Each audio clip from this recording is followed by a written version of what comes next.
I always felt is there could be a program put in place where you had hunters who had to go through certification courses, who entered a lottery system similar to this one that they're doing with the bison. So now we know it can exist. Oh my gosh, you can do it. And then in these controlled hunt settings, go out and harvest a deer, buy a deer tag to do it, raise money instead of spend money, help with conservation, and now you're using those deer to feed families.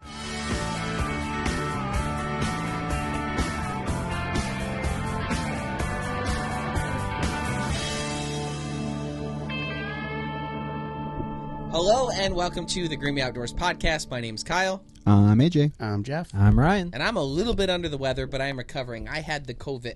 Yeah. You got the long COVID that I thought was a myth. And then, every year we try to get our resistance to it, so we play the Hatui game. The Hawk Tua game. Hatui. Hatui? What's Hatui? It's that's from South Park, right? They would spit in each other's mouth to give each other's chicken pox. Then yeah, that's exactly what we do. Yeah. Then yes. Confirmation. Anyhow, it's getting weird up in here. I was recovering. Unfortunately, I got sick right around Christmas, and then I was kind of down and out for a lot of Christmas. It sucked. After the holidays, or I guess right after Christmas, not the holidays, because holidays includes your favorite, January 1st, New Year's Day. Yeah. But right after Christmas, sucks. dude, like on Christmas, I was like, I'm tired. And I was getting like weird headaches for a week or two in the lead up. This was my experience with COVID-19. I had headaches for about a week or two in the lead up. Every day at like 3 o'clock in the afternoon, I got a headache. Mm-hmm. And then during Christmas, I was like getting worn down. And then all of a sudden, I get the head pressure, the throat. I was throwing up. It was awful. One of the worst illnesses I've had. It lasted for weeks. I mean, I was down. This one might be the longest. Yeah, it was about 2 weeks. Yeah, long COVID. Took me less time to get over pneumonia. Glad you're almost recovered, and we're in a small room together. I appreciate that. Yeah. No, it's been, many days now. He actually did stay out of the office while he was sick. Yeah, I did. I did not come in. I worked from home, got a lot done. The problem is I get a lot done from home, but I don't feel the collaborative energy. I like that. Kyle's a very social butterfly. People may know that already. Yeah. That said, I've been doing some research, and in that research, I found out about a new regulation change in Colorado, and the information's pretty interesting. So they have reclassified the bison there as both livestock and wildlife. So a bison behind a private fence, is still considered livestock. It's still an animal of a farmer. So farmers own bison. For those of you who don't know, many, it's over 90% of bison are owned in like the private market for farming, for their fur, for their meat, so on and so forth. There's another small percent that's owned by like Native American, not reservations, but whether it be nations, whatever it be, but it's in almost like wildlife reservations. Yeah, it's not like Native American reservation. A reserve. Correct. Like and Native Americans are the only ones allowed to hunt them, and then there's like another group of wild ones. And I shouldn't say historically, recently, that mostly is like Alaska and like Utah, and like those two areas are kind of where the wild herds are. So Colorado obviously borders Utah, and what they're having happen is a couple of the bison trickle in over time, from Utah into Colorado. Not many. And as of right now, they're saying like there might not be a single wild bison in Colorado, but we're reclassifying it as both. And they actually started a new lottery system. So if you're in Colorado, you can get put on this list, and it is called the Bison roster, and it's a lottery. And you get put on this roster, and it enters you in a system. And should there be a wild bison that comes into Colorado and causes a ruckus, because they don't plan on opening a hunting season anytime soon. So, like, let's say you've got a wild bison damaging property, causing issues, whatever it might be, because they might. Then, if the Colorado Parks and Wildlife decides, like, yeah, this bison's a problem, let's pull someone from our lottery team, and whoever we pull is going to get the tag. And from the time he's issued the tag, he has 7 days to kill that bison. Oh, wow. and solve the problem. And what I just found this to be very interesting. A couple points to this is like the spirit of doing this. And by the way, the herd that is coming in from Utah is called the Book Cliffs herd. They're the ones that might trickle into Colorado. What's interesting about it is like the spirit of this is like, hey, let's create a plan in case this happens.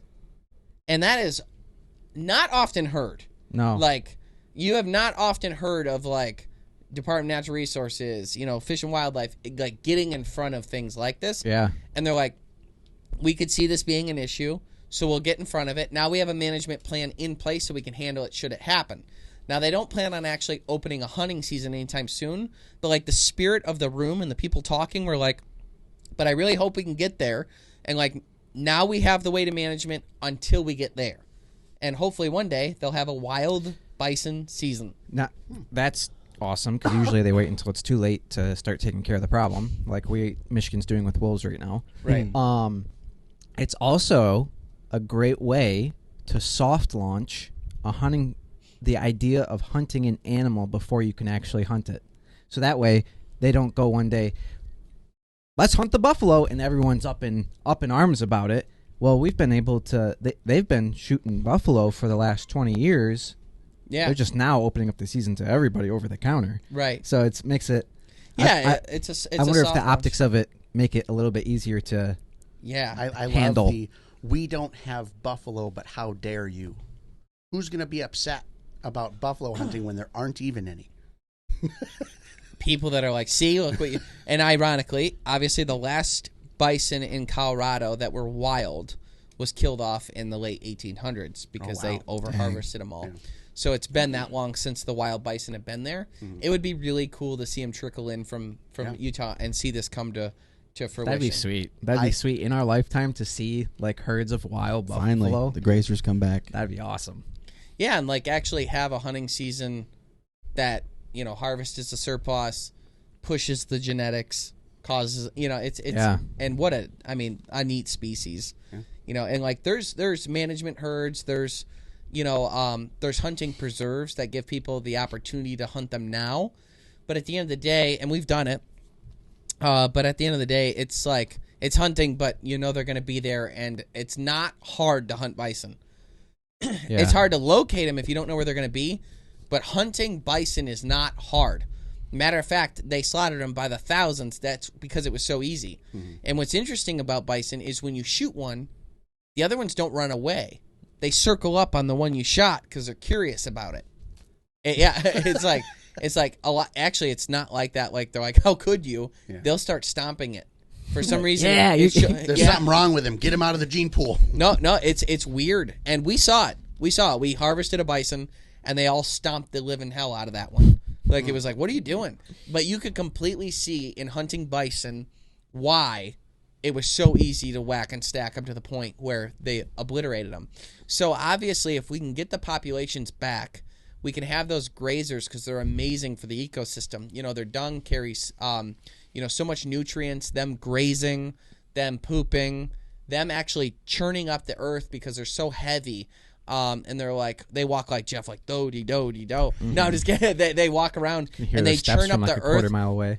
But by churning up the earth, you're like getting air into it, and you're aerating it, and you're creating a much better ecosystem for so many species. The bison's an awesome thing. Their fur carries seeds. Right. I remember that from our buffalo episode. And being able to respect those bison and harvest only what you need and only what you're allowed through a strong wildlife plan, I'd like to see us do with the bison like what we did with the white-tailed deer, where now we got too many of them. Yeah, that'd be really sweet. Cool. Something else that this makes that with your car, though. Jeez. Yeah. Something else this makes me think of is how you guys were just talking about, you caught one of the soldier fish in South Africa in the Indian Ocean, and you were saying it looks a little different than the ones in Hawaii because they're so far away. So like the lineage is different.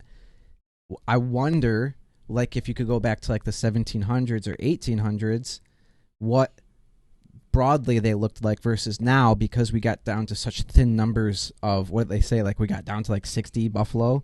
Like it was, I can't think of the round number now, so I don't want to say it, but it was very, very, very low. Yeah. And we don't even really know what the number was, so we don't have to say a number because while people have spewed numbers like 47 and things like that, the truth is we don't know, because back then in the late 1800s, early 1900s, it was like so and so would be like, yeah, I saw 2 the other day. My brother and it's saw like, one. right, talking to your mic.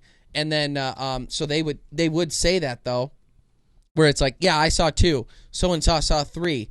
This liar said they saw 7. And then they like pulled that together to put together their number of how many they thought there were. But to your point, that really exacerbated their issues too. Like whatever those few were susceptible to, their offspring would be susceptible to. Mm-hmm. And like you've got interbreeding and you've got issues like that. So they have really fine-tuned what they are, because that's all there was left. Right. But you have to imagine they look similar, but it's interesting to think of how broadly different they could have been. Right. It's true. I just wonder. It's like great white buffalo. Yeah, I mean, great white buffalo. Like if you breed dogs, it doesn't take that many like litters of breeding pups to like pull out the certain traits you want. Oh, I didn't know that.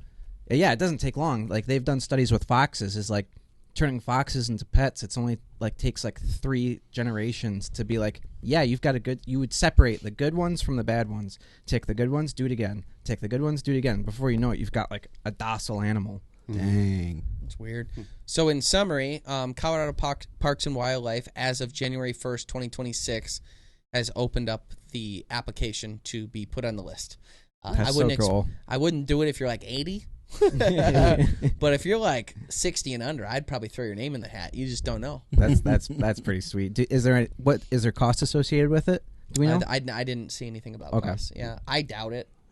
I really do. That's really sweet. Well, it's also like such a beautiful way to solve a problem. So kind of jumping off of that topic, but something I argued with the Department of Natural Resources in Michigan with is we have all these deer culling programs where it's like, okay, this township has too many deer, so the only thing they can do is stack as much bait as they can possibly put out, which is illegal for hunters, by the way. And then after you're done baiting, you're going to go out at night and you're going to shine on that bait to kill a bunch of deer with suppressors and silencers and things that hunters can't use, and just whack them and stack them one after the other. And pay people to do it. Mm-hmm. And those people that are doing it, by the way, are paid to do it. Whereas I always felt as there could be a program put in place, and I argued with them perfectly. And what I liked about that argument was she drilled me with a lot of questions. I drilled her with a lot of questions. And when we were all said and done, I was like, yeah, I'm still right. So it's like their argument isn't that good against this, but I think you could put together a program where you had hunters who had to go through certification courses, who entered a lottery system similar to this one that they're doing with the bison. So now we know it can exist. Oh my gosh, you can do it. Put that together, get on that list, have to go through all kinds of certification and stuff, and then in these controlled hunt settings, go out and harvest a deer, buy a deer tag to do it, raise money instead of spend money, help with conservation, and now you're using those deer to feed families. Now, they say that in those whack 'em and stack 'em settings where they hire the sharpshooters, which, by the way, a lot of times it's just the local police force or I don't know what, but I have heard horror stories from people I trust, including Uncle Ted, where they're like, sharpshooters? Really? Yeah. Like, they're shooting them in the butt. They're screaming. It's not much sharp about them. Right. Like, that's what I'm hearing. So it's like, because I'm sure at some point, too, they're kind of treating them like when you go wild boar hunting. Yeah. It's just like, you take a shot, we just get rid of them. You take a shot you wouldn't take on a deer because it's an invasive and you want to get rid of them. And that's like how the deer is looked at. And I don't think it really ever should be. I also don't think it should be thought of like that with pigs either. I think that you should be very cautious of any shot you're going to take, minimizing animal suffering, harvesting the meat, and utilizing it. My point is, this bison program is the perfect example of getting hunters into a system and utilizing hunters to harvest. In this case, it isn't even happening yet, but it could. They're thinking ahead that way with the right mindset, and I think we could take that mindset in with whitetail as well, because this sharpshooter thing where the townships and these people or the Department of Natural Resources or whoever it is are paying all these people to come out and shoot deer that hunters would love to have the opportunity to harvest, and the arrogance of like they're the best in the world and they're like these sharpshooters that are better than everyone in the world. The Orange Army's pretty good, And Yeah. if you put people through certification courses and made them be able to prove themselves, then by all means, why not do that? And imagine what that would do for the relationship between the Michigan hunters and the DNR. Yeah, because here's the thing. That's an issue that the Department of Natural Resources disagrees with me on, but 95% of hunters agree on. Nothing stops Ram. Never has, never will. Nothing stops great deals on the Ram 1500. Welcoming back the legendary Hemi V8. I just put in an order for a new truck myself. I was so excited to see that cool new Hemi badging that's going to be on the side of the Ram. The customer spoke up, and the Hemi is returning, and I'm so pumped about it. The Ram is the most luxurious, technologically advanced, and strongest version ever. 2026 with the available Ram cargo box system to keep your gear locked, lit, and ready. An off-road capability that never quits. Nothing stops the most advanced Ram heavy-duty pickup ever with the available Cummins turbo diesel delivering 1,075 pound-feet of torque, built to tow, haul, and dominate any challenge. And with the Ram 10-year, 100,000-mile warranty, nothing stops you. Hurry into your local Ram dealer today for a great deal. Nothing stops Ram. Bass Pro Shops is the last brick-and-mortar stronghold for the outdoor industry. In the last 5 years, the Outdoor Fund has raised more than $100 million for conservation.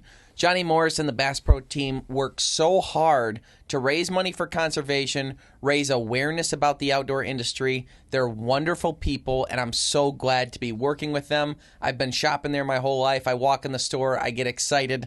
And one of the best times of year to go is right around Christmas, because from now until December 24th, you can get a free picture with Santa Claus, and you'll get a free 4x6 photo just for stopping in and seeing us.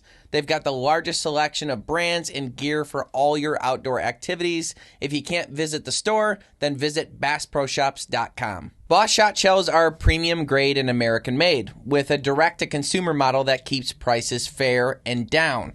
Bismuth is gone. Tungsten, it's on the way out the door, so Boss went to work developing their new 100% copper loads. They're 50% harder, but they're still old gun safe. You won't have fracturing like we saw with bismuth. There's deeper penetration and tighter patterns than bismuth. They're made in America with raw materials, all sourced in America. Boss Shot Shells is the only shotgun shell we use. I'm super excited about these new copper loads. We were around and in the shop when they were developing those loads and seeing how good and how solid they are from an amazing American company. Highly recommend them. And you can buy them online. They'll be on your front step in just a couple days.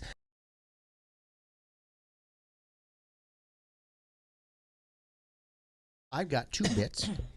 First, my Christmas vacation was much better than yours. I went on a cruise. I went to the... we made fun of you in the last podcast about it. I went to the Caribbean, but the boat launched from Puerto Rico. Mm-hmm. So we were in San Juan, first time there. Very exciting. Got there a day early so that our flight being delayed wouldn't ruin us getting on a cruise, because if you don't get on the cruise, that's it. You're just done. So while I was in Puerto Rico, I did a food tour. And they walked us around old San Juan. We went to a coffee place, 3 different food places, and then we ended at a chocolate bar. So pretty exciting. They're like, this is one of the original, like, big chocolates from... It's just wild. Point the red at you. Okay. So we went to the chocolate bar. One of the original, like, that's their pride and joy is Cortez chocolate. And it was no. I know about his water. It wasn't. Here's Jeffrey's Cortez Revenge. That's Montezuma. Oh yeah. Excuse me. And that's not from Puerto Rico. Tomato. What is this? Okay. I'm talking about Montezuma's Revenge. Is like you're not supposed to drink the water in Mexico because you get the poops, and that's like Montezuma's Revenge. The revenge is. But I misappropriated a country and a person. That's a good word. All the above. Yeah. Wow. Okay. All the above. That's 2 big words today. So Cortez chocolate was originally made as a bar to be used for making hot chocolate. And it says so on the label, for hot chocolate. Nice. But going there, They use it to like bake, and they use it for all sorts of stuff, and people will buy it just to eat it as a chocolate. I'm like, okay, then it's just chocolate. What's the big deal? So I brought some because it is unlike any chocolate I have ever had before. Okay. This is the chocolate that they use in like sauces and stuff. Yeah, that chocolate maybe, never sweet. But they You're eat gonna it. give me a they, semi-sweet? But they Is it sweet? eat it as a chocolate. I love chocolate. I would say semi-sweet. Is it honey sweet? Semi-sweet. Nice little bars. That's a All right. big bite. Well, yeah, Pass there's them around. No way. that's so much. Thank you. I don't really like chocolate that much. smells good. I don't want to touch it in case I do got any COVID. How do you does? You got one still? Yeah. Okay. All I right. want everyone to bite into it. Cortez's revenge. Okay, 1, 2, 3.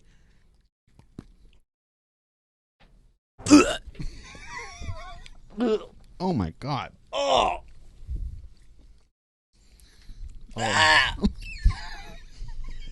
That's terrible. That tastes like sawdust. That was sold to me Oh. as a I chocolate hate bar. you. You that hate people that. just That's eat. coffee. That's a coffee The thing shit. that I You like that? no, You The do. thing Why would you make us taste that? because people sold that to me as here's chocolate and you can just eat it. They got hit by a Do hurricane. you like They're it just at trying to- all? They got hit by a hurricane. They're just trying to bring back the economy. I thought They'll it- lie about everything. They're just trying to pass anything off for economics. What's funny This is terrible. That's is it's like I dirt, thought, bitter. I It tastes thought like that dirt. if anyone was gonna like it, it was gonna be him. What? It's bitter. Because You don't know your friend. Because He doesn't. all of the candy that he likes is the not that much flavor, powdery. Like the candy, He'll eat just the candied Fun stick Dips. from Fun Dip, candy The cigarettes. stick Like, from Fun Dip's the best part. It's true. You sound like an idiot. this chocolate to me reminded me of Parmesan cheese. You know how when you eat Parmesan cheese and it's got like the crystals in it, and people like that and say that's what makes it good. But what on earth is this? This is a chocolate that people eat apparently. What's the glowing crystals inside of it? It's a cane sugar, right? I guess. If I don't know. lice was a Cortez chocolate. sugar. So I have something to confess. You liked it. Which, yes, I did like it. You did like it? I did like it. Actually, Yeah, he's we Sicilian. knew you were gonna make us taste test it. So I went around and told everyone to act like they hate it. Oh, okay. But you gave us chocolate. That's gross. It's not very good, right? He was expecting us to not like it, so it completely ruined the bit. I didn't even really try it. No, I'm just kidding. It's like- Your performance It's was like compressed. top tier. Thank you. It's like compressed, just hot chocolate powder. Who would like that? It was gritty. Yeah. It was gritty. I think it's the sugar. I know. It's just it's I gotta know be, sugar gritty, and that ain't it. It's So got to be I- 60% dark chocolate. Oh, probably. So I enjoyed my pissed trip me to off. San Juan, but I feel like I was lied to. Yeah. Well, Ruin your you were cruise. also lied to from the jump, trying to have us try it. But I did not like it. Truly. I don't really mind. I it. oversold how much I hated it. Yeah. Because Ryan told me to, and he's in charge. So this was my eggnog moment, and I'm a nice person, so it wasn't that bad. I don't mind it. You go. But that said, you all ate a little bit of my dad. Oh my God. Oh my. It was ashes in there? You monster. That was the grit. People That was the repurposed grit. That was ashes the grit. into records, into pencils, into shotgun shells, and now they do it in chocolate. My second topic is, And it's safe if you bake it in something. So my second topic goes off of, if you want to go watch, we did a great clip in a podcast that ended up not airing, but the clip went up of Ryan talking about the wildlife agency in Idaho dropping beavers into the wilderness, nuisance beavers. They took them from one place where they were causing problems and dropped them in the wilderness. I wanted to continue that topic because I researched it afterwards and found a different topic that's similar. So I'm going to call this topic helicopter conservation.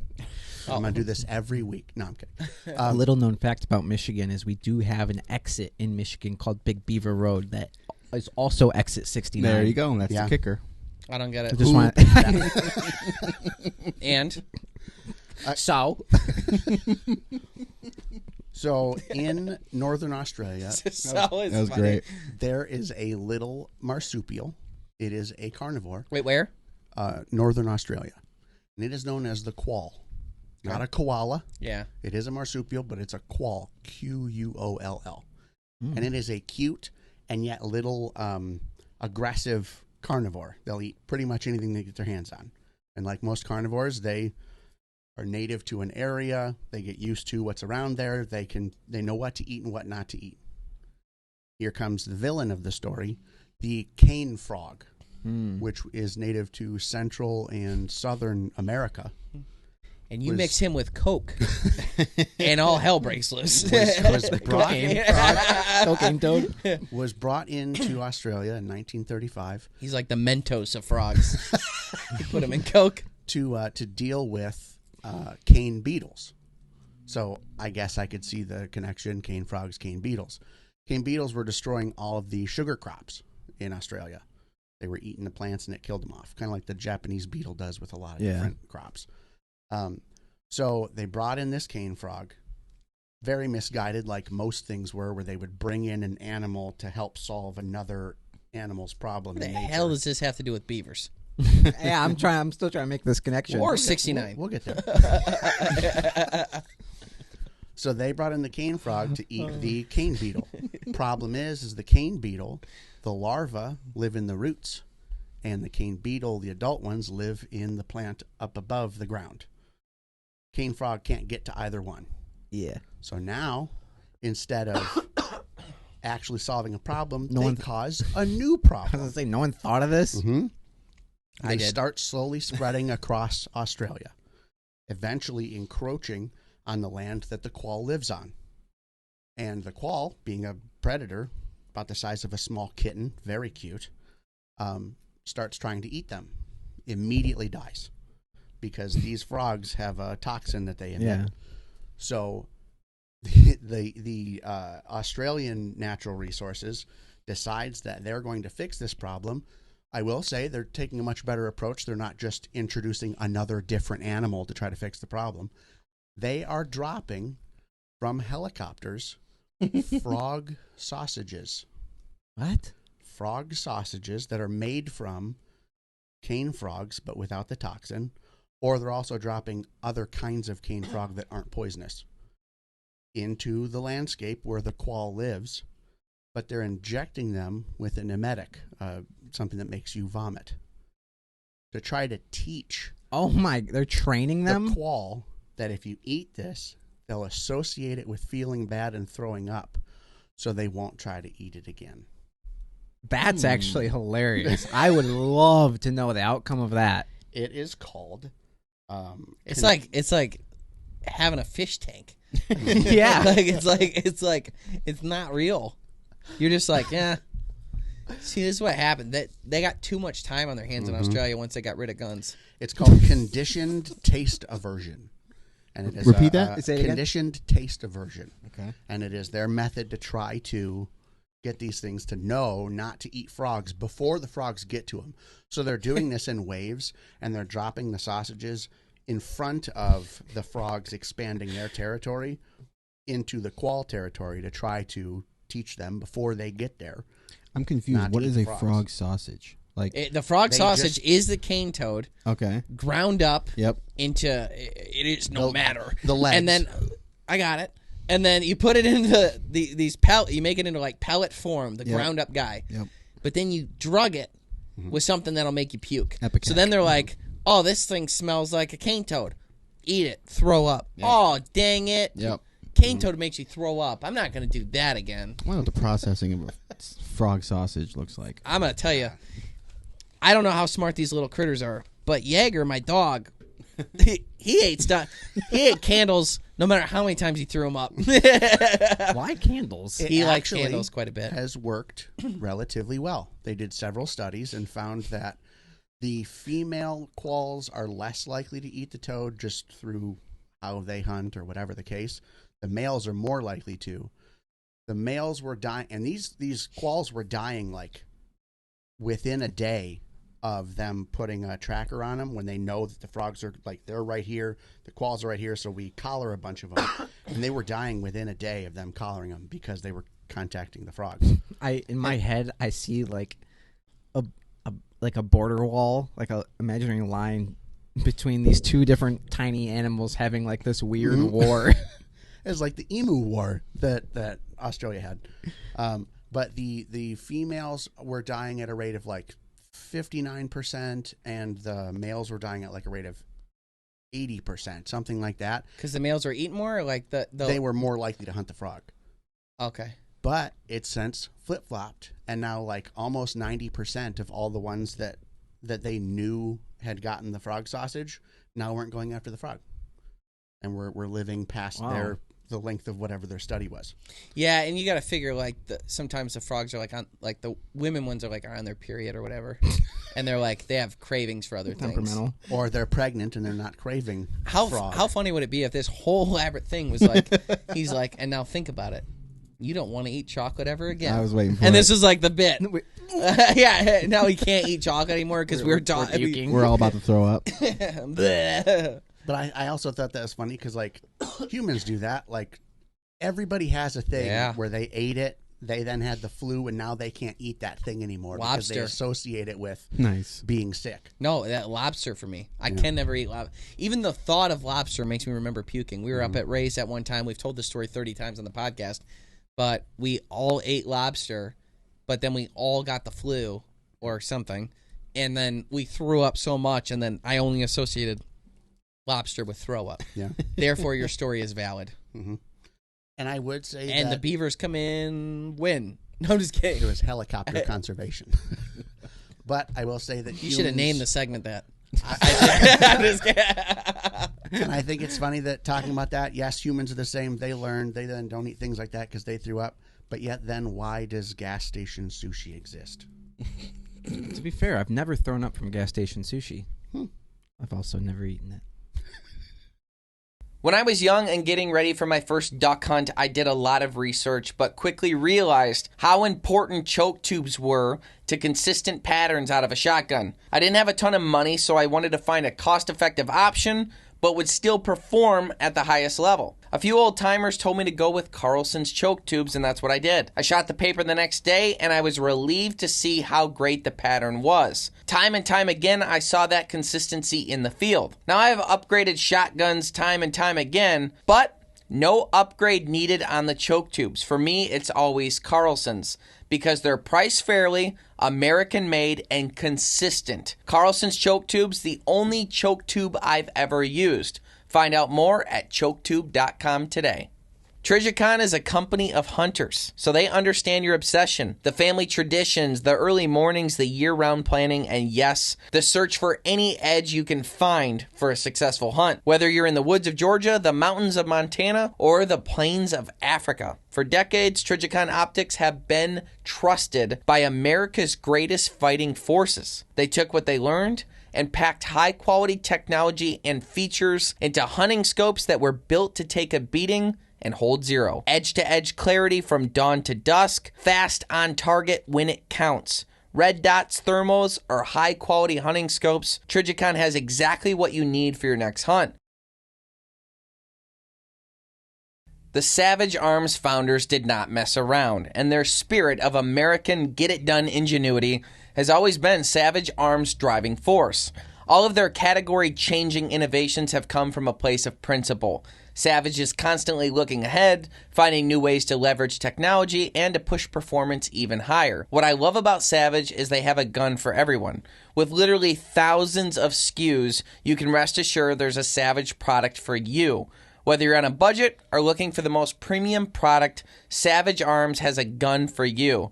This year, I'm running the Savage Renegade in 12 gauge for my shotgun, and I'm going to go with the 110 KLYM Climb in 300 Win Mag. When it comes to my hunting, a quick, clean, and ethical kill is extremely important. You can have the best gun, scope, boots, and gear, but the only thing that makes contact with your game is the bullet you shoot. To me, the bullets I bring in the field are the most important gear in my pack. Since my dad took me into the woods for my first deer hunt, I've been using Nosler. Nosler products lead the pack because they're built with equal parts ingenuity and integrity, passion and precision, consistency and confidence. Nosler has always been a premium product, but now they also have a new whitetail country ammunition for hunters who are watching their budget but demand high-end performance. Do you know what the toxin was called that they were feeding them that makes them puke? Epicac. Man, I was so excited because I thought you were going to ask the toxin from the frog, which I know is bufotoxin, Bufa? but I don't know what the emetic was. That they I'm were pretty giving sure Bufa translates to fart in like Polish or something. Bifida. them. It's one of the bifidas. I wanted to ask you, because I've learned about something that happened recently. I wanted to ask you about your experience coming into Scotland, because you came home a day later than us, so you were coming home by yourself, so we weren't there to witness it.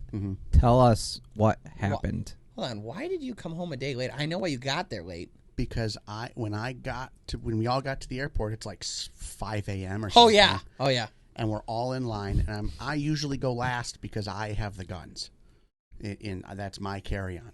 So we get to the front of the line. You all three go. They take your luggage, and then they get to me, and they go, "Is that a firearm?" I go, "Yeah." They're like, "Oh, we don't have any paperwork for it." Like, no, I have it here. Here's the paperwork. They're like, "No, the airline." Because it's not, we were flying Delta, but it was through a partner, KLM, whatever. KLM didn't have the paperwork. I'm like, okay, here's the paperwork right here. They're like, no, Delta has separate paperwork that they give to KLM to allow the flight. I'm like, okay, then call Delta. I don't have anything to do with that. And they're like, well, Delta's not open yet, so. You missed your flight. Is that what it was? Yeah, so I just missed my flight because the airlines didn't communicate. And then I had to run around and figure out paperwork and get a new thing resubmitted because they didn't tell me it needed to be submitted. And then, so I ended up an extra day and went and explored Inverness. It was fun. I'd like to note we were 2.5 hours early to the airport before our flight. Oh, yeah, we had plenty of time. Yeah. There was no reason. Not only were we there 2.5 hours early, we were there when the airport didn't open until 2 hours before our flight. And we were still there 2.5 hours early. We were like the first people in line. Unreal. And then they told me, well, if you wanted to fix this before your flight, you would have had to come in at least 3 hours before your flight. You weren't here. Our flight's at 6:30. You guys open at 4. I couldn't have been here 3 hours early. They're like, The end result, though, and I know this isn't the topic Ryan was talking about, but the end result was they hated us for having guns. Yeah. Truthfully. They hated one wanted to help. us for having, like, what do you mean you have firearms? well, however, So back to what I was Americans. asking about. I had all of the, I don't know what you call it, suspect luggage. I had the guns as my carry-on, and I had all of the meat that we harvested while we were in Scotland on my carry-on. I had a cooler. So now I'm stuck with that meat for an extra day in Scotland. Whatever, I get a hotel. I end up flying back to the States. I get back fine. No one questions anything. They ask me what I have. I tell them. Going back through customs. I think You should give more backstory on this. No, you didn't do enough backstory. You got to talk about the fact that you reached out to so many different organizations in food and drug or Prior to getting home. So prior to going prior on the to trip. going, Yeah. I reach out and figure out Tell the story. what we can do with the meat. Because, especially Travel International, they're really weird about it. And every nation has its own rules. So I call, Which makes coming sense. back into the States, I have to talk to people in the U.S. So I call the FDA, I call the USDA, and there's no, a person you can just talk to. It's insane. You get phone tag and whatever other garbage. But what I took from it is that 7 of 10 people told me that I was fine. That the animals we were going to be coming back with, I'd be able to bring them back. They told me how to package them. They told me if I had to mark them in any particular way, what paperwork I had to have. And we got all of it. We were good to go. And then I get back to the States in customs, and they look at it and they go, well, yeah, you got some duck. That's fine. You've got fish. That's fine. What's this? I go, that's red stag. They're like, oh, do you have the paperwork? I show them the paperwork. They go, oh, okay. I'll call the guy over. USDA guy comes over and he goes, Who you emailed? who I emailed. You can't bring this back into the U.S. I go, I talked to multiple people and they told me I could. They're like, well, I'm sorry they told you that you could, but there's been an outbreak of Mad cow. And that outbreak took place 30 years ago. But yeah. And that was the reason. USDA is very particular. If a country has had an outbreak, and an outbreak doesn't have to be like, oh no, thousands of animals. It can just be a couple isolated incidents or whatever. If there's been mad cow, scabies, whatever the the animal-specific diseases. If it's there, you can't bring in any kind of cervid, anything related to a cow, meat, anything. Like, well, then what do you do with it? Like, can I, like, redo paperwork or something and then come back and get it? He goes, no, we incinerate it. Jeez. Like, so I like things blackened. Well, can we just incinerate it on our grill and eat it? Right? If all I'm doing is taking it for me, I'm not feeding it to a cow. What is the potential problem? I don't even get what the real issue is. They won't let you bring it back. It's like a weird thing to have an issue with that. I will say, the UK overcooked all of their meat, all of their like steak, their beef, because they're worried about mad perfect. cow. Really? Whereas here in the United States, we don't really have it, which is why everybody loves their medium rare Oh, that's awesome. steak. All right. So I We will can keep say it that I way. am okay with them keeping it that way, but I was bummed because we basically had to waste meat, and we're super against that. Like, that's one of our main things that we always use everything we have. So All they had was Highland Cool anyways. Cutest little cows you ever saw. very cute, little emo. Yeah. So the topic I'm covering coincides with why I asked you what toxin they were giving the animals, and also why I asked you what your experience was like, because this happened quite literally in the same room you were in. Oh, And was a pretty people watching this have probably already seen the headline. So what happened was a woman and her boyfriend were coming into America. Oh. Wow. That was great. That was awesome. we're coming into America from China. Wow. From China. okay. They are Back to America. no, they are Chinese. Oh, okay. The woman has spent some time Oh. researching plants at the Okay. University of Michigan, and Botanist. I don't want to say that specifically because I don't know exactly. I know what you're talking about. But she's a Chinese national. She's part of the CCP, which basically means anyone born in China. Well, and- the CCP won't let me be or let me be me, so let me see. Now we're gonna copyright it. She was a Chinese national. You think I was that on point? Thank you. Same a key. trained research. So this is her, and then her boyfriend. We're gonna go through both of them. She was a trained researcher, held a temporary research position at the University of Michigan. Her work was related to plant biology and crop-related research. She had legitimate academic research to U.S. research facilities. Her visa allowed her research activity, but only under strict rules. So she could research here, but people were watching closely. She did not have. Okay, we'll skip that. Her boyfriend, also a Chinese national, and was working as a researcher in China. Had a professional experience in agriculture and biological research. Was not authorized to conduct research in the U.S. What happened was when they got here. Sounds very COVID-y. when they got here, remember when we were walking through, the guy's like, "You got anything in that bag?" And then we're like, "No." Like, what? He's like, "You got any like food or fruits or anything?" Plant And material. he was kind of a You're talking about the guy at customs. The last guy. the last guy when we were like about to walk out the doors. Yeah. And we're like, Yeah, he actually threatened us. There was a guy that he goes to me, because he saw that we were hunting, he goes, "Do you have any meat in there?" And I go, "No, because you had it all, and you were not even in the same country yet." And I said, "No." He's like, "Do you have any fish?" I was like, "No." "Do you have any red meat?" I go, "No." He goes, "So if I open up your bag and find it, you understand that there's a giant fine and possible, he threatened me with some sort of like it was something. fine and ticket and whatever else. You can get in big trouble if you're lying to me." Yeah. I was like, "What?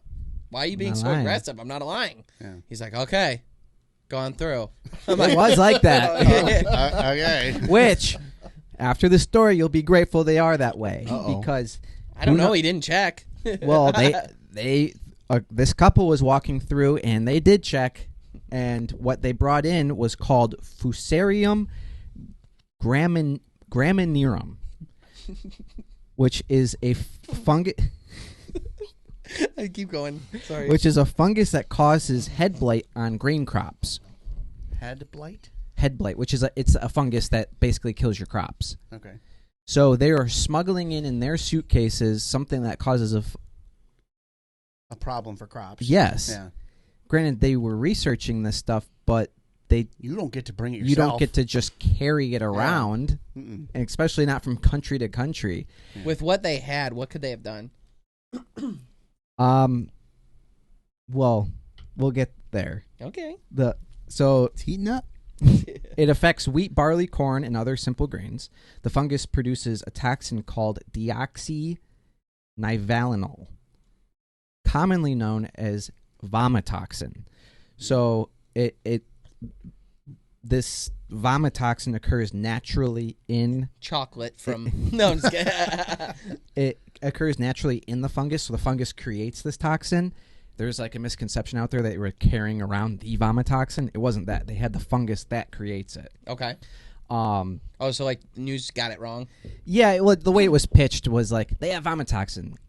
Not technically, but sort of. Yeah. It's a Brought the byproduct. frog, not the frog poison. Yeah, right. Yeah, okay. So, and essentially what can happen is if you eat enough of it, if you ingest enough of it, it can cause you and other animals to puke. So the head blight gets on the crops. If you eat a bunch of those crops, it's in your bread or your wheat or whatever it is, your cereal, it can make you pretty sick. Okay. I don't know that it necessarily kills you. They test routinely for it. So like when you have a big like slew of wheat, they'll test for it, and if it tests for enough of it or positive for it, they got to either get rid of it or find a different way to utilize it. A lot of times it sounds like they just get rid of it. So what ended up happening is they come in, they get there. You got anything in that bag? No, we don't have anything in the bag. Are you sure you don't have anything in the bag? We might have something in the bag. Like the boyfriend. That's what happened to them. Yeah, the boyfriend's. He was the one carrying it, not her. Even though And he's he's not even allowed. Was it because he was carrying her luggage? Like he's like being a good guy? maybe it could be like He fine. doesn't exactly sound like a winner. I'm just curious. Yeah, Well, they actually sound like he's a researcher as well. He sounds but like he wasn't allowed to do it here. Neither was she. She could only research it here. She can't be carrying it around. Yeah, but he couldn't even research it. That's fair. So they say he's the courier of it. For all we know, he was just moving her bag when they came and asked the question. Okay. Right. His story kept changing a little bit, where like they ask him to go through it, and they're like, okay, You're like, did Let's you go do mushrooms? Did you not do mushrooms? You know. well, let's go through it again. Like what happened? And the story changes a little bit. So I will get back into the vomitoxin. What does it do to crops? Infects grains and kills them. Reduces overall yield. Contaminates otherwise harvestable grains. Why farmers fear it is because if you have a whole field, if say your whole joint gets covered in this stuff and it tests positive, they're like, sorry, Burn it all. get rid of it. And then it just lost. Just pure loss. And the best you can hope for is insurance pays for it or the government steps in. And you're just ruined for that And if that year. happened on a mass level, you can imagine what it would do to the economics of everything. That's the big fear of it is like, why are you bringing this in here? Yeah, you are correlated to a research facility in some way, but why not go through the proper measures to do it? Yeah. And The research facility would source it, not... right, exactly. That's Why you don't have to bring it on your own terms. Yeah. It's someone from U of M isn't like, yeah, why don't you bring some? Just you go Yeah. ahead, bring some back from China. Mm-hmm. That's That's super sketchy. so sketchy. It's literally a tool to commit agriculture terrorism. That's what it's called, is agroterrorism, and that's what they were charged with. So I asked ChatGPT. I was going to ask you to. We got a knock on the door today. Yeah. So I said hypothetically, He was doing if research this was for this topic. I was doing research, and I was like, just trying to find more information and not really thinking about what I was searching. And I said, hypothetically, what would happen if this was widespread? And it said reduce crop yields, grain rejection due to vomitoxin contamination, higher food and livestock feed prices because we'll have less grain. Supply and So, demand. right. Increased costs for fungicides and fungicide and resistant seed. So the ones that are strong enough to get through this vomitoxin are going to cost more. Economic stress on farmers and commodity markets, a real risk of economic disruption, not mass illness. They don't. Oh, okay. It's not like if you were to weaponize it, it'd be like you'd kill a bunch of crops. And I'm sure if you did a good enough job, you could create illness through maybe starvation. Yeah. If you could bring down the economy enough. Mm-hmm. Then my next question was, how would an agroterrorist go about spreading this? And its response was, I cannot help you with that. Basically, I'm not going to teach you how to spread. Next question. And you wouldn't do it, right? I would not do it. I would not do it. But after giving me that response, I'm like, I'm on the list now. Yeah. This is bad. Yeah, you're on a list. And not only that, he used the Greenway Outdoors ChatGPT to do it. So actually, where we go on, we go all. We're all in trouble. Be careful Lionel. what you search on ChatGPT, kids. Lionel, it was nice knowing you. Yeah. I named my chat Lionel.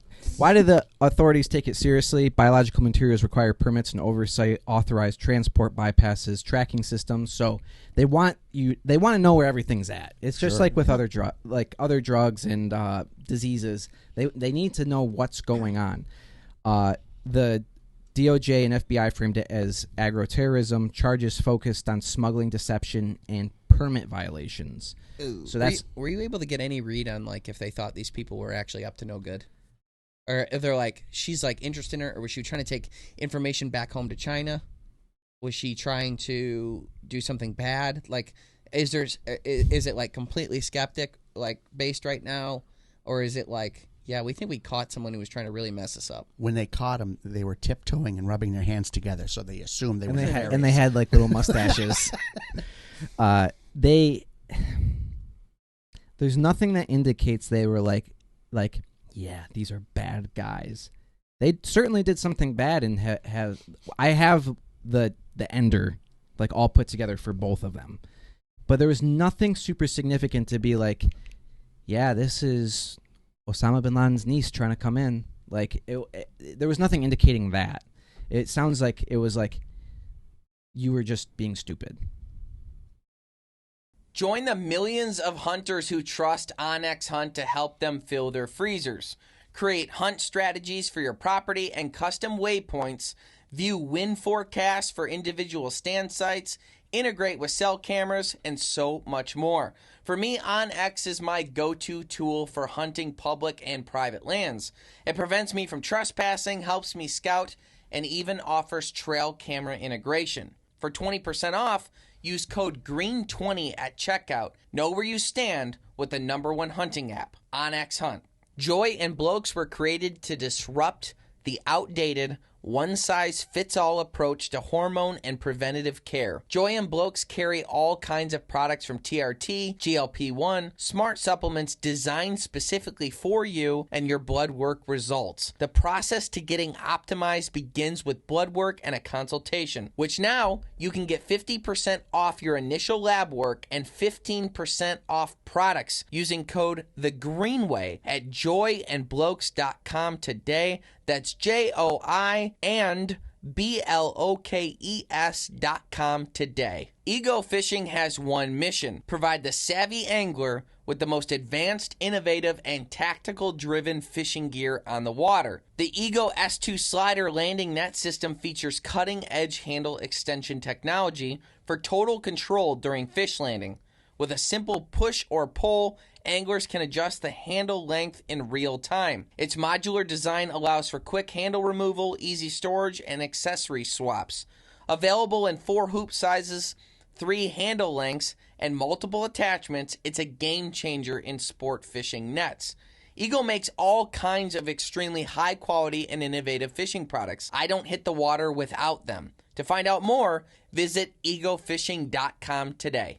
Wilderness Athlete's mission is to make their customers' lives better every damn day. That is their guiding principle in every facet. From the products they develop to where they source the ingredients, how they treat the customers, how they ship, all the way down to the way they package the products. They've been dedicated to customers since 2004. They're hunters, adventurers, parents, and lifelong learners who never settle because you don't either. They make everything from protein shakes, multivitamins, supplements, and on-the-go snacks in the field. I put a personal guarantee on the quality of the ingredients, and I can attest to how effective they truly are. Wilderness Athlete is owned and operated by hunters and anglers who hunt and train hard. For more information, visit wildernessathlete.com, and for 20% off your next order, use code GREENWAY20 at checkout. That's wildernessathlete.com today. Hunting wild game is hard work. You don't want eating it to be even tougher.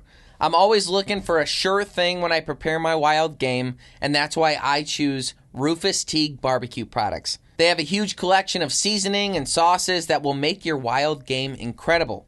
I use the chicken rub on birds, I use the meat rub on venison, and I use the sauces for that perfect pulled goose recipe. They also make an assortment of extremely tasty snacks to take into the field with you. I recommend the honey roasted barbecue almonds.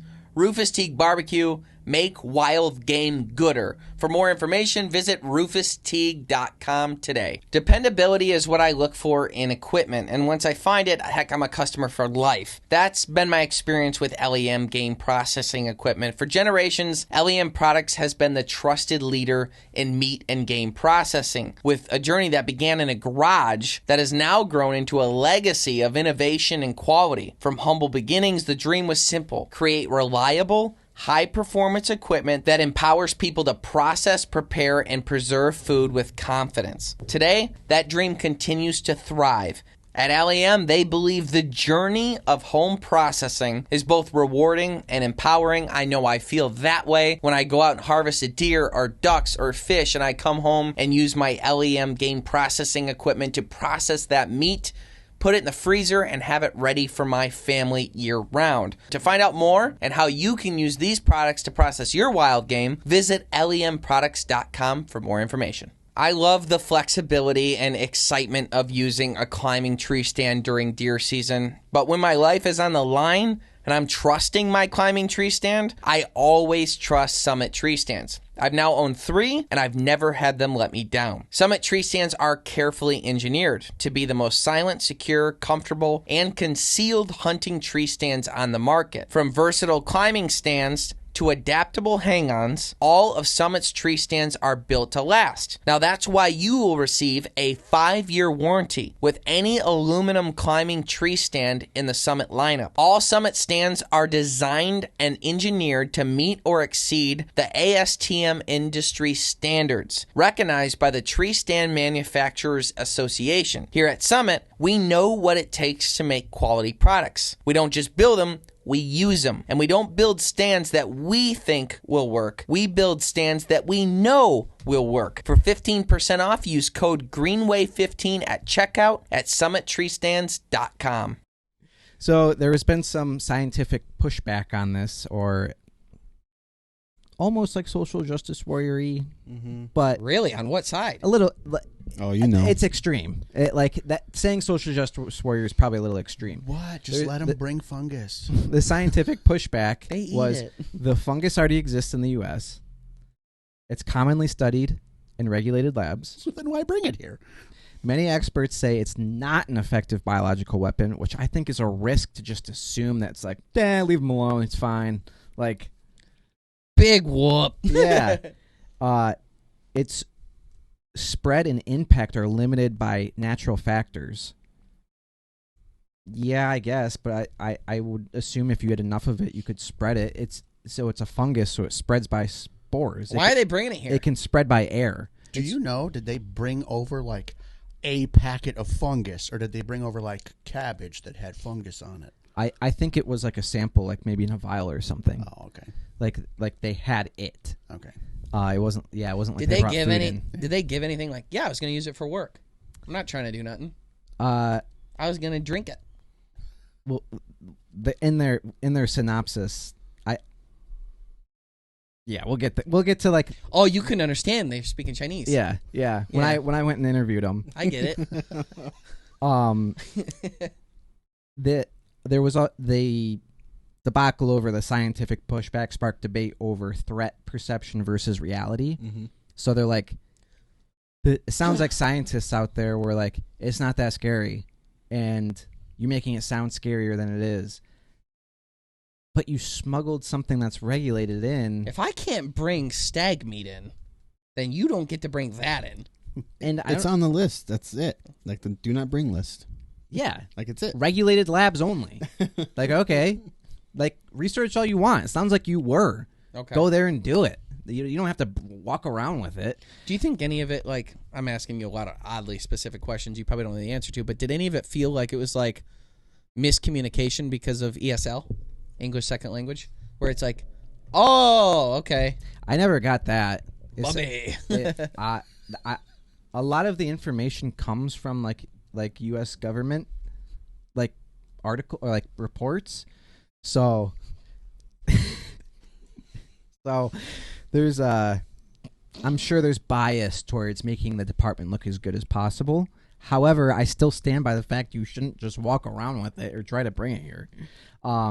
So we'll start with the female. This is like the closer, like the ending of where we stand with them currently.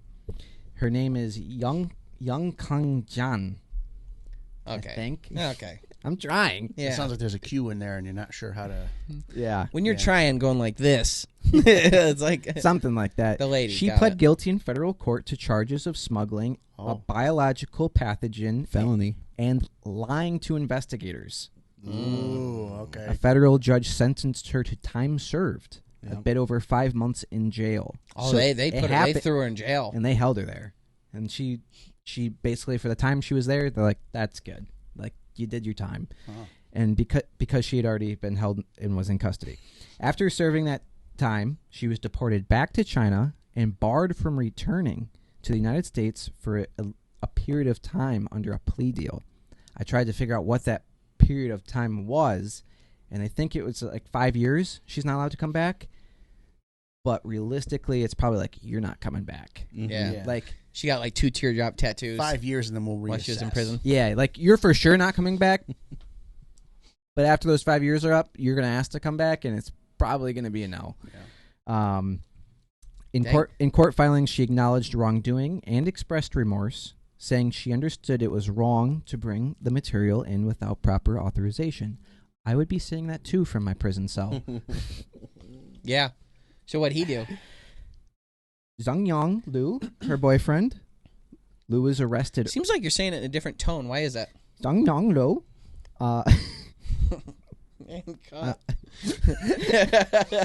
I'm just trying to conform with their culture, okay? You're about as good at it as me. Lou was arrested earlier when customs found fungal samples in his luggage in Detroit Metropolitan Airport. So this happened right where you were. Whoa. This was in the Detroit airport? Yeah. Jeez. Like right where you were. Yeah. That Is might where it explain happened. your rash. Which also got me thinking, we met those Nobody guys got who my make rash. like the airport TV show, the customs TV show. Yeah. I wonder if they filmed it. To Yeah, be they fair, saw it. They caught it. though, he said, so while we were coming through, we saw these guys with big cameras. Ryan ended up talking to him for 15 minutes. Turns out they're with Discovery Channel. The show is... I don't remember. Contraband or something? Yeah, I think that's I it. think that is it. Where they like check for weird stuff that happens in airports. They couldn't tell... I'm so tired of NDAs. They couldn't tell us exactly what they had filmed so far. But apparently they filmed people trying to come through the airport with stuff they're not supposed to. And it's like filming the TSA deal with stuff. And it's like a TV show that's been on a cable for like 20 years or something. Like they've had a million seasons. We met those guys. So you got to wonder, because they were at our airport. It's a huge story. Yeah, Like, that's that'd the best bit. Yeah, that's a Do great they bit. call them in when something happens, or No, does it happen so frequently that Yeah, they were chilling. They were hang waiting. out at the airport? They were waiting. that. They were waiting for stuff to happen. But they kind of know, like, okay, a flight from Africa's coming in. Got to do a bunch of stuff. Okay, the flight are at this time, and this time that are Big going to match. international There ones you go. where Yeah. there's probably smuggling. Yeah. Okay. Yeah, but it sounds like a lot of the smuggling is just like, okay, I right, take it, I guess. It's like not everyone's a terrorist. I wonder though if when the TV channel's there, if you're like like when those guys are there producing it, like you're gonna get it if you did something. Yeah. They're looking for something because they need ham it up. content. So it's like the TSA people are like, oh, you're getting the worst of the worst. We're gonna kill you. You know what I mean? Like they just want it to be, wow, little razzle dazzle over some deer meat. It's crazy because it was the day before. I mean, they could have been there when he was there. We go and watch the show and we see Jeffrey. Jeff's walking around in the background. Jeff got beat up. You said I could. No, you can't. Okay. So back to the boyfriend. He was arrested. This happened at Detroit Airport. His criminal case is still pending in U.S. courts, and as of the latest information, he remains in custody, awaiting further proceedings. Oh, way. So she's back in China. He's not. He's stuck here. He's stuck. Oof. So I think they're trying to figure out a little bit more about him because he's a researcher in China, and he who knows? I think they're trying to figure out what his whole deal is. Why are you here? Why were you bringing the stuff in with her? Yeah. And you also are researching stuff in China? Okay. Because the U.S. does not have an extradition treaty with China, it is considered unlikely the U.S. will extradite him if he were to return to China. Charges they faced: conspiracy, smuggling of goods, making false statements to federal officials, and visa fraud. Dang. So they're separated now. She's doing God knows what. At least she's back home. I mean, at least she got to go home. So through all of this, there's no why. We don't know why they brought it here. Not really. It's just they apologized. I don't know. You ever been to China? They just apologized for it, which does make it even weirder. Yeah. It's like, oh, we know this is wrong. We're sorry. but again, a lot of these are like who's got a packing list, and you're like, all right, deodorant, toothbrush, vomitoxin, pathogen. It's like, I don't know. Yeah. So I would have liked to seen. I think if we could see the suitcase and see how it was packed, it would tell us everything we need to know. That's a good call. About how bad they either wanted it to hurt us or they were just innocent. It looks like it's like in a little vial, and it looks like venom. Yep. And it's got Like a the skull superhero and venom. crossbones on it. Yeah, it's glowing green. They got a pillowcase full of vomitoxin. Yeah, so I just wanted to hear what your story was like going through that process, and it does make me grateful that they are sitting there waiting for people to come through. Yeah. No, I got my vomitoxin through customs, no problem. Don't say that. Don't say that. I had a little bit of a run-in on the way back from Africa because when you land in Africa and they know that they assume you're hunting, I guess, they picked me out and were like, bring your hunting boots with you. Really? So I don't know if they made everybody do it or whatever, but in order to get my guns back, That's right. I had to take my hunting boots in. Here was the problem, though. While we were there, if you remember, my hunting boots got messed up, and then we acquired so much stuff, and this is like a little stupid of me, but I was like, oh, I'll give my boots to so-and-so so that I can use them, or that I can have more room in my luggage to get the new stuff we bought home. So I'll just give the boots away because I messed them up pretty good anyways. It'll help this guy quite a bit. And then we'll have more room in our suitcase. So I'm like, I don't have my boots. I gave them away. And they're like, sir. Mm-hmm. And I'm like, no. That does sound like a lie. I know. Bend over and cut. But that also... So I'm like, no, we acquired a lot of stuff there, so I don't have my boots. They're like, we need to see inside your suitcase to like prove my boots weren't in there. So I had to open up the suitcase and stuff like that. And then they're like, oh, okay. But what they were doing was, all they wanted to do was for me to step on this tacky paper, and then they sprayed the boots for people. And then it would like kill any like possible plants or anything that you might be bringing back in invasives into the United States. So I was like, wow, I had no idea that goes on. Pretty cool. Yeah, it's necessary, right? Yeah, I'm glad it's there. And after that story, it's like, what could have happened? Right. It could have. Was it Wuhan?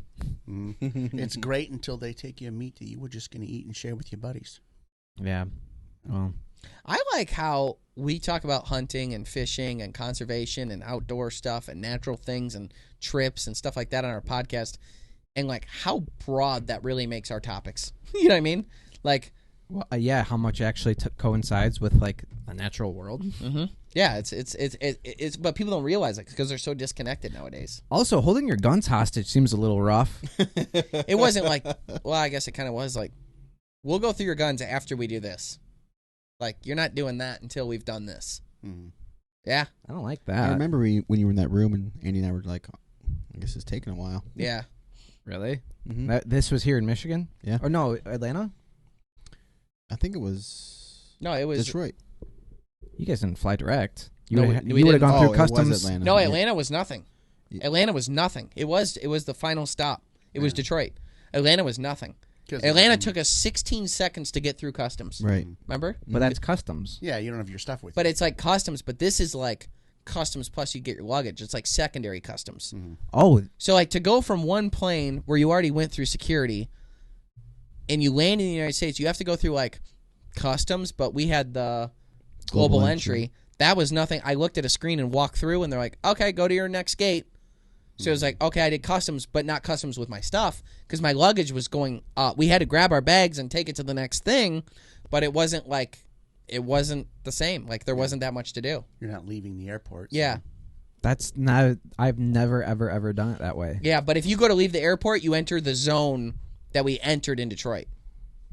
Yeah. That's crazy. The spraying and stuff and the guns back took place in Detroit because you don't get your guns back. Yeah, you in don't get Atlanta. you don't get your checked luggage until you get to your That's final right. destination. You guys keep saying that, but that's not how it's ever worked for me. Really? Not once. Well, we didn't go to Costa Rica, or the Dominican Republic. but that's If how it there's worked for if us. there's a layover, you fly. Say you're coming from Costa Rica to Atlanta. Fly from Costa Rica into Atlanta. This has happened to L.A. also, or from Mexico to L.A. You get there in the United States. You pick up your bags. You go through customs. No, you go through customs. Then go pick up your bags. Go through security all over again with your suitcase and everything. And then you give them your suitcase, and that gets checked all over again. For us, what actually happened, because I remember it perfectly clear now, and we've misled you slightly, but not that. We landed, got to Atlanta, because we had global entry, because it wasn't our final destination, we entered our own little customs area. Our bags did come on a conveyor belt. We had to grab them, walk like 100 yards to another one. They rechecked the guns. They rechecked our luggage. And then we dropped that off kind of like a security, but as if there was that security gate was only for us, for the people that were on that plane. So it's like we didn't really have to wait. And global entry took 2 seconds. And they like rechecked our guns, rechecked our luggage, but didn't go through it. It was just rechecking it as if you were getting to the airport. It wasn't a real customs thing. It was just rechecking it. And they're like, at your final destination, you'll deal with all that. Then when we got to the final destination, that's where we had to try and get our guns back and stuff. That's so strange. Yeah. Because that means that everyone on that flight would have been an international traveler. Yeah, you've never taken a firearm, though. So maybe that's why it's like... Well, what I'm saying is... I get it. Like when you're going from Atlanta to Detroit... Yeah. To go into the international terminal, that means everyone on that flight would be international. Yeah. That's crazy. Yeah. Wow. Yeah. So, well, The more you know. Anyhow, Natural World, Green Me Outdoors podcast. Find it right here every single week. So the Green Me Outdoors podcast comes out every single Monday. Our vlogs come out every single Thursday. Our Wilderness Chronicles come out on the first Saturday of every month. Our new series, check that one out. You can find it at our website, thegreenmeoutdoors.com. Obviously, we've been on History Channel. Seasons 5 and 6, or 4 and 5. 4 and 5 are available at Waypoint TV, and we're slowly releasing them as well on our YouTube channel, so you can find those there. We are currently getting ready to release Season 6, and we are filming Season 7. So the Green Me Outdoors doesn't go anywhere. We are here to stay. We are thankful to all of our sponsors, so stay to the end of the podcast so you can see who you can support to support conservation, and the Green Me Outdoors stay green. Thank you so much for tuning in to the Greenway Outdoors YouTube channel. We love making videos like this for you, and we hope you enjoy them. But the only way we can make them is with the help of our sponsors. So today's special sponsors that we hope you'll support are Savage Arms, Nosler Ammunition, Trijicon, and Boss Shot Shells.